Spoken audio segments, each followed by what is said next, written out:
As the Swanage Railway goes from strength to strength, transport planners are beginning to wonder if history has come full circle.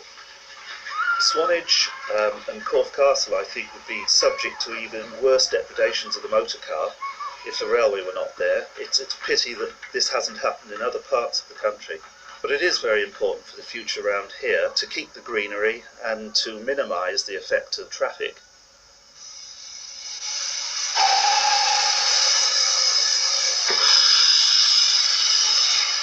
Unlike Corfe Castle, some ruins can be rebuilt.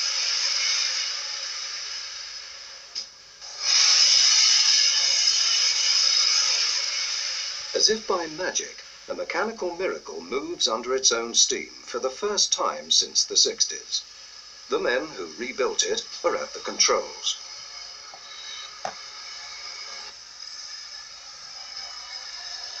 It's becoming commonplace to see born-again steam locos emerging from workshops, like this one at Didcot. It's sort of like bringing something back from the grave, really. It's, you know, you think, well, when I left the railway many years ago off the footplate, you thought you'd never ever get a chance of doing this again. But he did. Peter Granston was helped by an engineering undergraduate called Ed Freeman. Nobody had done anything on it for 20 years, and it was one of the last ones that we had here to restore from scrapyard condition.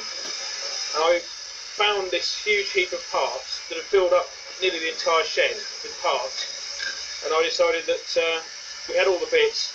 I decided why not put some of them back on there, and we started and got carried away. Getting carried away with railways is something Frank Dumbleton knows all about. He was just a schoolboy when the Great Western engines that ran through Reading and Newbury were being scrapped. The teenagers couldn't bear to see the back of the tank engines that ran on their local line. One was saved by their pocket money and public subscription. Suddenly, the school kids owned an engine. It was delivered to Totnes in April 1964 in steam, and the railway crew just walked away from it and left us to it. And a few days later, 4 of us went down from London to see the engine. We were going to clean it, and then we said, well, why don't we light it up and play with it? And so we got a few bits of paper and wood and put them in the firebox, and somebody said, who's got the matches? And nobody had any matches, so we had to go off to a shop and buy matches, and then we lit it up and got steam up and pulled the whistle, and suddenly people came running from all over the place when they heard the whistle. So that was how it started in those days.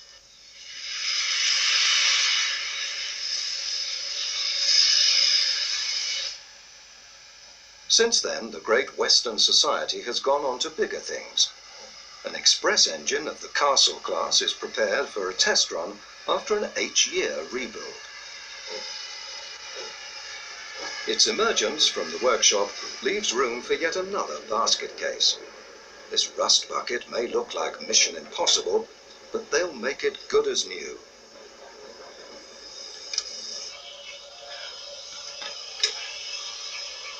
Create some vacuum in the brakes. And you'll see the needles going up. They should run up to about 25 on the dial. You move this handle, which actually lets air back into the system. Because you've got a vacuum, it holds the brakes off. Putting air on, you'll see the needle dropping. That is actually applying the brakes. What you do, make it go, you just lift it up, crack the regulator like so. And there's 2 stages on this. It can go up into the main valve, which is right up there, or you have to slam it shut like so.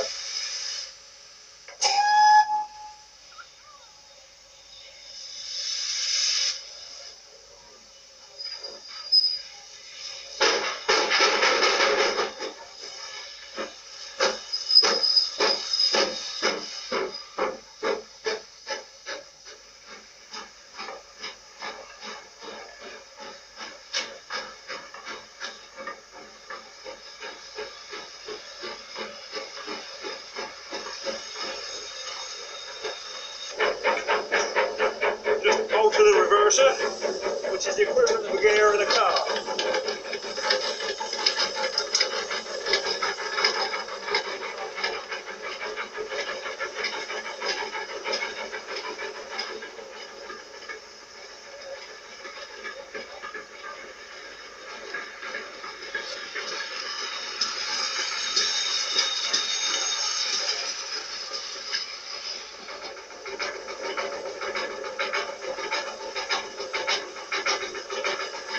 Gentle touch on the brake to slow her down.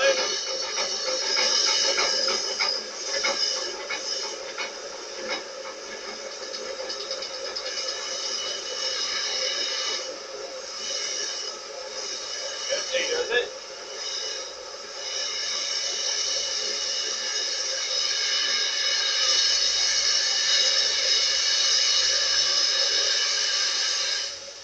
So it's a wonderful music that I remember right from my earliest days, and it's wonderful still to be able to hear it and to know that hopefully it will carry on for a lot longer, and people who have never been near a steam train or would never have known steam trains in the normal course of events can see what wonderful machines they are. Have to wait for the right away from the garden, eh? Right away, sir. Right away. Pull back in. Another toot on the whistle. And off we go. The rebuilt castle sets off for a canter at Didcot Steam Centre. It gives an insight into the working lives of engine men. Imagine hurtling through the darkness at 100 miles an hour on a winter's night.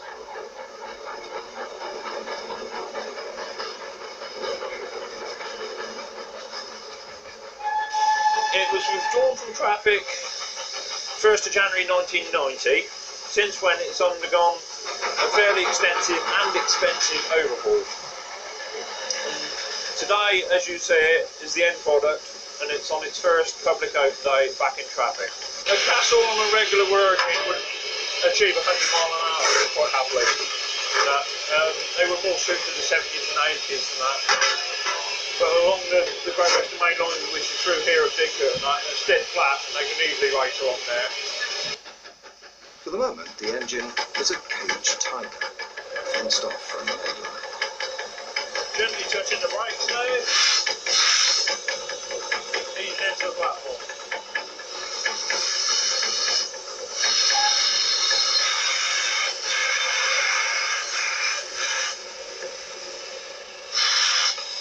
There we are, back again.